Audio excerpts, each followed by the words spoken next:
Taste the Daily. அணைகள் மற்றும் நீர்நிலைகள் நிரம்பி வரும் நிலையில் முன்னெச்சரிக்கை நடவடிக்கை எடுக்க வேண்டும். நள்ளிரவில் சாத்தனூர் அணையை திறந்துவிட்டு மக்களை தவிக்க விட்டது போலன்றி திமுக அரசு முன்னெச்சரிக்கை உணர்வுடன் செயல்பட வேண்டும் என அதிமுக பொதுச் செயலாளர் வலியுறுத்தல்.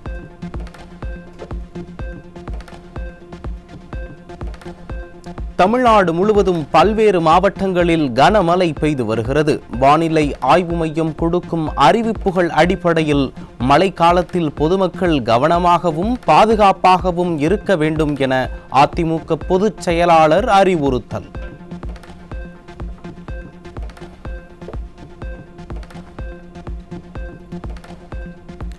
உலக செஸ் சாம்பியன்ஷிப் போட்டியில் வெற்றி பெற்று உலக சாம்பியன் பட்டம் வென்றார் தமிழக வீரர் குகேஷ். 14வது சுற்று ஆட்டத்தில் சீன வீரர் டிங் லிரனை வீழ்த்தி 7.5 புள்ளிகள் பெற்று தமிழக வீரர் குகேஷ் உலக செஸ் சாம்பியன் ஆனார். தமிழ்நாட்டைச் சேர்ந்த குகேஷ் செஸ் உலக சாம்பியனாக மகுடம் சூடுவது பெருமைக்குரியது. செஸ் உலகில் மென்மேலும் பல சாதனைகள் புரிந்து இந்தியாவிற்கும் தமிழ்நாட்டிற்கும் பெருமை சேர்க்க அதிமுக பொதுச் செயலாளர் வாழ்த்து. தூத்துக்குடி மாவட்டம் கோவில்பட்டியில் காணாமல் போன சிறுவன் சடலமாக மீட்கப்பட்ட விவகாரத்தில் அச்சிறுவனின் பெற்றோர் மற்றும் தாத்தா ஆகியோர் தங்கள் இன்னுயிரை மாய்த்து கொள்ள முயன்றதாக வரும் செய்தி அதிர்ச்சி அளிக்கிறது. சிறுவனின் பெற்றோர் மற்றும் தாத்தாவிற்கு உரிய மருத்துவ சிகிச்சை அளிப்பதுடன் சிறுவன் கொலை செய்யப்பட்ட வழக்கில் தொடர்புள்ள அனைவரையும் கைது செய்ய வேண்டும் என ஸ்டாலினின் திமுக அரசுக்கு அதிமுக பொதுச் செயலாளர் வலியுறுத்தல்.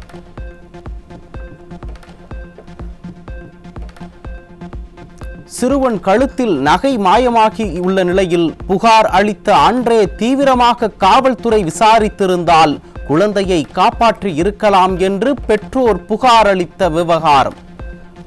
முக்கியத்துவம் வாய்ந்த வழக்குகளில் மெத்தன போக்கில் செயல்படும் விடியா திமுக அரசின் காவல்துறைக்கு அதிமுக பொதுச் செயலாளர் கடும் கண்டனம்.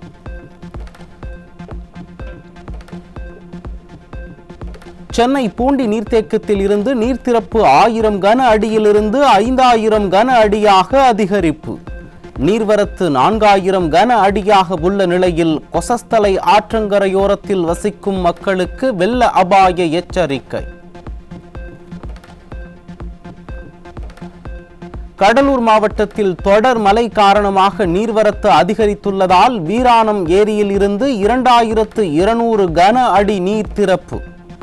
வீராணம் ஏரிக்கு நீர்வரத்து 3028 கன அடியாக உள்ள நிலையில் ஏரியின் பாதுகாப்பு கருதி நீர் வெளியேற்றம்.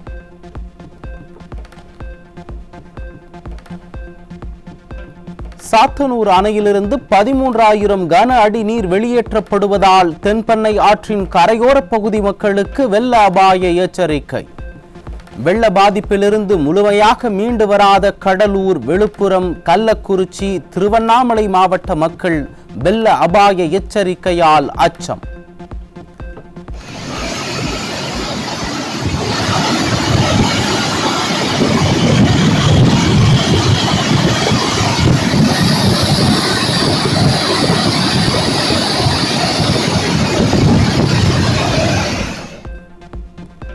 சென்னையில் தொடர் மழை காரணமாக விமான சேவை பாதிப்பு. தொடர் மழை காரணமாக 6 விமானங்கள் ரத்து செய்யப்பட்டதால் பயணிகள் அவதி. திருவாரூர் மாவட்டம் முழுவதும் பல 100 ஏக்கர் பரப்பளவில் அறுவடைக்கு தயாராக இருந்த சம்பா பயிர்கள் மழையால் சேதம். நிர்வாக திறனற்ற ஸ்டாலின் அரசு உரிய இழப்பீடு வழங்க வேண்டும் என விவசாயிகள் கோரிக்கை. வங்கக்கடலில் நிலவி வரும் ஆழ்ந்த காற்றழுத்த தாழ்வு பகுதியால் மெரினா, பட்டினப்பாக்கம் உள்ளிட்ட பகுதிகளில் கடல் சீற்றத்துடன் காணப்படுகிறது. தொடர்ந்து 2வது நாளாக 20 முதல் 30 கிலோமீட்டர் வேகத்தில் காற்று வீசி வருகிறது. திருச்சி மாவட்டம் துறையூர் அருகே குடியிருப்புகளை சூழ்ந்த வெள்ள நீர். நிர்வாக திறனற்ற ஸ்டாலின் அரசு மழை காலங்களில் உரிய முன்னெச்சரிக்கை நடவடிக்கைகளை எடுப்பதில்லை என மக்கள் குற்றச்சாட்டு. விழுப்புரம் மாவட்டம் திண்டிவனம் பேருந்து நிலையம் அருகே மழைநீரில் சிக்கிக் கொண்ட அரசு பேருந்து பழுதாகி நின்றதால் பயணிகள் கடும் அவதி. தமிழகத்தில் பல்வேறு மாவட்டங்களில் பெய்த மழையால் குடியிருப்பு பகுதிகளில் தேங்கிய மழைநீர். அத்தியாவசிய பொருட்கள் வாங்க கூட பொதுமக்கள் வீட்டை விட்டு வெளியேற முடியாமல் கடும் அவதி. தென்காசி, நெல்லை, தூத்துக்குடி மாவட்டங்களில் இன்று அதி கனமழைக்கான ரெட் அலர்ட் எச்சரிக்கை. சென்னை, திருவள்ளூர், காஞ்சிபுரம், செங்கல்பட்டு உள்ளிட்ட 16 மாவட்டங்களில் கனமழை பெய்யும் என சென்னை வானிலை ஆய்வு மைய தென்மண்டல தலைவர் அறிவிப்பு. ஓரிரு இடங்களில் கனமுதல் மிக கனமழையும், நெல்லை, தூத்துக்குடி, தென்காசி ஆகிய மாவட்டங்களில் ஓரிரு இடங்களில் அதி கனமழைக்கும் வாய்ப்புள்ளது. மன்னார் வளைகுடா மற்றும் அதனை ஒட்டிய பகுதிகளில் நிலை கொண்டுள்ள ஆழ்ந்த காற்றழுத்த தாழ்வு பகுதி 12 மணி நேரத்தில் வலுவிழக்கும்.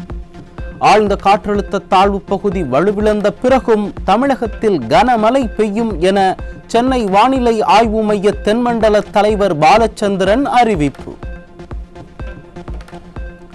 டிசம்பர் 15ஆம் தேதியையொட்டி அந்தமான் கடல் பகுதியில் புதிய காற்றழுத்த தாழ்வு பகுதி உருவாக வாய்ப்பு. சென்னை வானிலை ஆய்வு மைய தென்மண்டல தலைவர் பாலச்சந்திரன் அறிவிப்பு.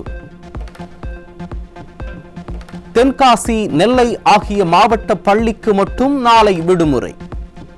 தூத்துக்குடி மாவட்டத்திற்கு மட்டும் நாளை பள்ளி கல்லூரிகளுக்கு விடுமுறை என மாவட்ட நிர்வாகம் அறிவிப்பு. தமிழகம் முழுவதும் அனைத்து அரசு மருத்துவமனைகளிலும் மஞ்சள் காமாலைக்கான தடுப்பூசிக்கு கடும் தட்டுப்பாடு நிலவுவதாக மருத்துவர்கள் குற்றச்சாட்டு. அத்தியாவசிய தடுப்பூசியை எளிதில் கிடைக்கும் வகையில் தமிழக சுகாதாரத்துறை கையிருப்பு வைக்காதது ஏன் என்று மருத்துவர்கள் சங்கத்தினர் கேள்வி. விழுப்புரம் மாவட்டம் திண்டிவனம் அருகே முறையாக வெள்ள நிவாரண உதவி வழங்காத ஸ்டாலின் அரசை கண்டித்து பொதுமக்கள் சாலை மறியல் போராட்டம். குடிநீரில் கழிவுநீர் கலந்து வருவதாகவும் சாலை வசதி இல்லை எனவும் மக்கள் குற்றச்சாட்டு.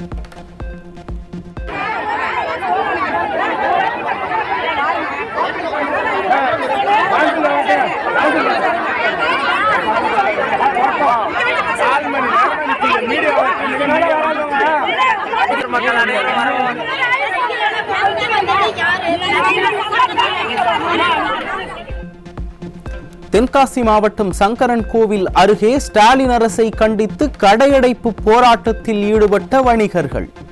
பொதுமக்களின் கருத்தை கேட்காமல் கழிவுநீர் சுத்திகரிப்பு நிலையம் அமைக்க முயற்சிக்கும் திராவிட மாடல் அரசுக்கு கண்டனம்.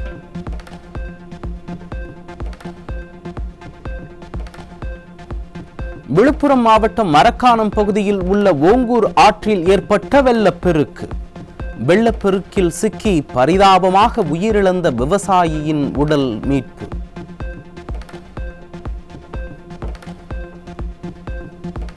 கடலூர் மாவட்டம் திருப்பாதிரி புலியூரில் கடைக்குள்ளேயே மர்ம நபர்களால் கடை உரிமையாளர் வெட்டி கொலை. நிர்வாக திறனற்ற ஸ்டாலின் ஆட்சியில் சட்டம் ஒழுங்கு சீர்குலைந்துள்ளதால் கொலை சம்பவங்கள் அதிக அளவில் அரங்கேறும் அவலம். சென்னையை அடுத்த மதுரவாயலில் போதை மாத்திரை விற்பனையில் ஈடுபட்ட 7 பேர் சிக்கினர். நிர்வாக திறனற்ற திமுக ஆட்சியில் விதவிதமான போதைப் பொருட்கள் சர்வ சாதாரணமாக புழக்கத்தில் இருப்பதாக மக்கள் வேதனை. பூந்தமல்லி சிறையில் உள்ள கைதிகளிடமிருந்து கஞ்சா உள்ளிட்ட போதைப் பொருட்களும் செல்போன்களும் பறிமுதல் செய்யப்பட்ட அவலம். கெடுபிடிகள் நிறைந்த சிறைக்குள் கஞ்சா ஊடுருவலை தடுக்காத ஸ்டாலின் அரசு தமிழகம் முழுவதும் கஞ்சா கடத்தலை எப்படி தடுக்கும் என மக்கள் கேள்வி. ஈரோட்டில் பொதுமக்களிடம் 62 கோடி ரூபாய் மோசடி செய்த வழக்கில் தேடப்பட்டு வந்த முன்னாள் ராணுவ வீரர் சிக்கினார். 1 லட்சம் முதலீடு செய்தால் மாதம் 18,000 ரூபாய் கிடைக்கும் என நம்ப வைத்து நூதன மோசடி. சென்னை ராஜீவ்காந்தி அரசு மருத்துவமனையில் பணம் கையாடல் செய்யப்பட்டிருப்பதாக மருத்துவக் கல்லூரி மருத்துவமனை முதல்வர் புகார். வெளிமாநிலத்தில் இருந்து வசூல் செய்யப்படும் பணத்தை மருத்துவமனை ஊழியர்கள் கையாடல் செய்திருப்பதாக குற்றச்சாட்டு. கோவையைச் சேர்ந்த முன்னாள் ராணுவ வீரரிடம் சமூக வலைதளம் மூலம் 15 லட்சம் ரூபாய் மோசடி செய்தவர் சிக்கினார். குறைந்த விலைக்கு வெங்காயம் கொள்முதல் செய்து தருவதாக கூறி பலரையும் மோசடி செய்தது அம்பலம். ஒரே நாடு ஒரே தேர்தல் சட்ட மசோதாவிற்கு அமைச்சரவை ஒப்புதல். ஒரு நாளில் தேர்தல் நடத்த முடியாத சூழலில் இது சாத்தியமா என கேள்வி எழுப்பும் மக்கள் மைனாரிட்டி பாஜக அரசு போகாத ஊருக்கு வழி தேடுவதாக விமர்சனம். ஆந்திர மாநிலம் விசாகப்பட்டினம் அருகே ஆன்லைன் கடன் செயலி மூலம் கடன் வாங்கிய புது மாப்பிள்ளை தற்கொலை செய்து கொண்ட பரிதாபம்.